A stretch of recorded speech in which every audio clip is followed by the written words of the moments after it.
நண்பர்கள் அனைவருக்கும் வணக்கம்.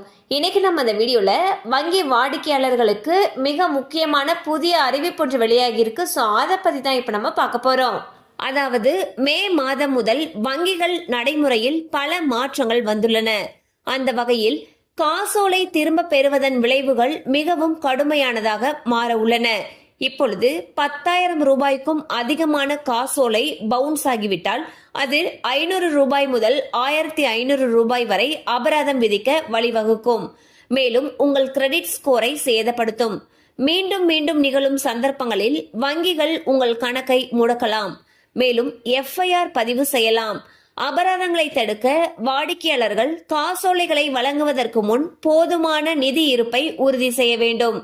ஸோ பாத்தீங்கன்னா இனிமே நீங்க செக் கொடுக்குறீங்க அப்படிங்கிற பட்சத்துல அது பவுன்ஸ் ஆகுது அப்படின்னா அதுக்கு கடுமையான விதிமுறைகள் அமலுக்கு வரத்துக்கு இருக்கு. அந்த வகையில் 10,000 ரூபாய்க்கும் அதிகமான செக் இருக்கும் இல்லையா, அது பவுன்ஸ் ஆகுதுங்கிற பட்சத்துல அதுக்கு 500 ரூபாயில இருந்து 1,500 ரூபாய் வரைக்கும் ஃபைன் போடுறதுக்கு இருக்காங்க. அது மட்டும் இல்லாம இது உங்களுடைய கிரெடிட் ஸ்கோர் அஃபெக்ட் பண்ணும். ஈவன் நம்ம பேங்க் FIR போடுறதுக்கு கூட வாய்ப்புகள் அதிக அளவுல இருக்குன்னு சொல்லியிருக்காங்க. ஸோ யாருக்காவது நீங்க செக் கொடுக்குறீங்கன்னா கரெக்டா அந்த அமௌண்ட் நம்ம அக்கௌண்ட்ல இருக்காங்கிறத பார்த்துட்டு கொடுங்க.